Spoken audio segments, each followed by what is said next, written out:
A lot of horror movies are legitimately scary, but in some cases, the events that took place on the sets of certain horror movies were more terrifying than the movies themselves.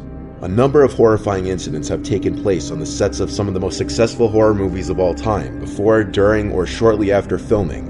Whether these incidents were fatal accidents, cruel twists of fate, or some sort of evil curse still remains debatable.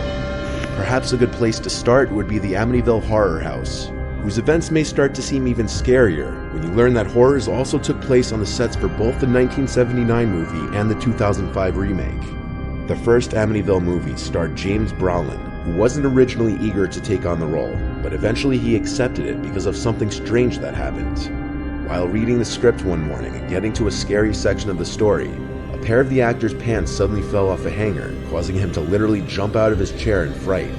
James of course saw this as a sign that he needed to take the role, and the rest was history. Fast forward to the 2005 remake, with Ryan Reynolds taking on the part that was originally played by James Brolin. During filming, Ryan Reynolds, along with other cast members, claimed that every morning at exactly 3:15 a.m. they would wake up. The reason why that's terrifying is because 3:15 a.m. was the exact time that Ronald DeFeo murdered his entire family in the house. And it becomes a whole lot more creepy. At one point during filming, there was also an actual dead body that washed up near the filming set in the boathouse in the backyard of the house. Actors and crew members always suspected that there was an otherworldly presence during the filming of the movie. Whether they were right or just overly paranoid, who knows? The 2012 film The Possession is an unconventional horror movie that involves rabbis, Judaism, and a cursed Jewish relic called Dybbuk box that attaches itself to a young girl. A Dybbuk box is a wine cabinet claimed to be haunted by a Dybbuk, which is a malevolent wandering spirit that enters and possesses the body of a living person until exorcised. What happened on the set of The Possession left even the star of the movie, Jeffrey Dean Morgan, feeling very uneasy, and he already had a lot of experience acting in horror movies and shows under his belt. Some of the seemingly supernatural things that happened included lights exploding for no apparent reason, as well as chilly breezes wafting through closed sets for no particular reason. The scariest incident occurred when the storage facility where all the movie props were being held caught fire and burned to the ground. A team of investigators concluded that the fire was not started from an electrical fault or arson, but the actual cause for the fire couldn't be determined.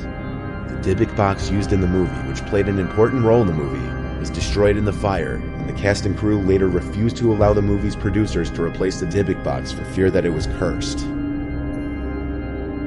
The Conjuring is a movie that's supposed to be based on the true story of the Perron family, who claimed to be tormented by supernatural entities in their Rhode Island home in the 70s.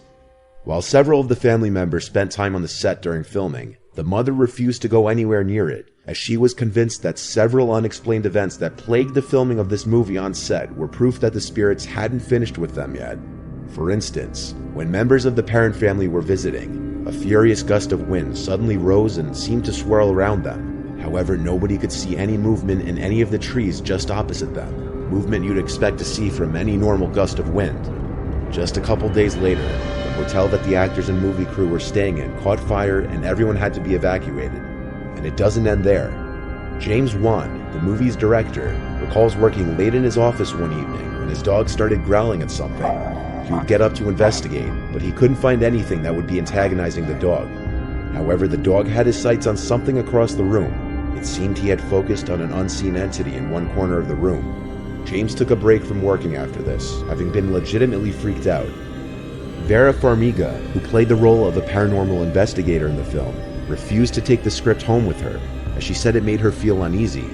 She also couldn't read it at night because she became paralyzed by fear whenever she tried. After a phone call discussion with James Wan, Vera opened her laptop screen, and there were 3 digital claw marks from the upper right diagonal to the lower left.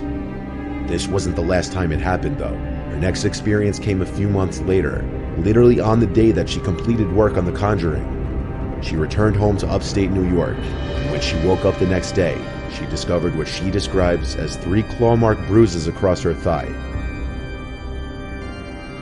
In 1983, a movie based on the Twilight Zone series was released. During filming, actor Vic Morrow was killed on the set. Deaths on movie sets have happened many times, but what makes this extra disturbing is the fact that Morrow appeared to predict his demise just a year earlier. A year before filming of the Twilight Zone movie began, Vic took out a $5 million life insurance policy on himself, explaining to friends and family members that he had a premonition something bad was going to happen to him on an upcoming movie. He had seen it in a dream he had. Fortunately, his premonition came true, because while filming a scene involving a helicopter for the Twilight Zone, the helicopter crashed and decapitated him. 2 child actors were also killed in the accident, which prompted a lengthy investigation and court case. It was later revealed in court that the movie's concept artist unintentionally drew an identical image in his sketches to what actually happened, a burned-out helicopter in the middle of a river, essentially foreshadowing the accident. The accident led to civil and criminal action against the filmmakers, which lasted nearly a decade. One of the children's fathers testified that he heard John Landis, the director, instructing the helicopter to fly lower. All 4 parents testified that they were never told that there would be helicopters or explosives on set, and they had been assured that there would be no danger, only a lot of noise. John Landis and 4 other crew members would be found not guilty on the 3 charges of manslaughter, having been the first time a director was charged due to a fatality on a film set. The 1976 film The Omen is another horror classic following the tale of a young boy named Damien Thorne, who was replaced at birth by his father, unbeknownst to his wife, after their biological child died shortly after birth. As a series of mysterious events and violent deaths occur around the family and Damien enters childhood, they come to learn he's in fact the Antichrist. The film almost wasn't going to be completed due to an alleged curse that surrounded filming of the movie. So many horrible things happened on the set of The Omen that it can be comparable to the amount of bad things to happen in the movie. Tragedies began with the son of the lead actor Gregory Peck taking his own life as soon as filming began. The next incident was when a crew member suffered major injuries after getting into a car accident while driving to the set. But the tragedies didn't stop there. The scriptwriter's airplane was struck by lightning en route to the film's location. And if that weren't enough, an airplane in which Gregory Peck and the movie's executive producer were traveling in was also struck by lightning in a separate incident.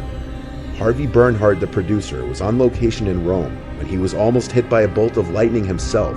Believe it or not, the horrible luck involving airplanes continued, and it got much worse. One day, the crew had decided to use a private airplane to get from one film location to the other. However, just after the plane took off with a number of the crew on board, something went wrong and the plane went down, crashing into a road and hitting a car, which then crashed at a high speed into another vehicle. All 11 people involved in the accident were killed. Another tragic death associated with the movie set was that of Liz Moore. John Richardson, the Omen special effects expert, was driving through the Netherlands with Liz Moore when they were involved in a terrible car accident. Richardson escaped with very minor injuries, but Moore's head was completely severed when a tire smashed into their vehicle. This incident was eerily reminiscent of a scene in The Omen, in which the character Keith Jennings, investigating Damien's supernatural origins, is decapitated by a sheet of glass that comes loose from a vehicle on a construction site. Richardson later reported that just before the crash, he passed a road sign that read Omen 66.6 kilometers. Make of that what you will, but there's no denying that it's not too far off to speculate that the production of The Omen may have been cursed. That, or it was all just an outrageous coincidence. All that can be said for sure is that The Omen is a very iconic movie, and the chilling tales that surround its production have only helped to cement that legacy.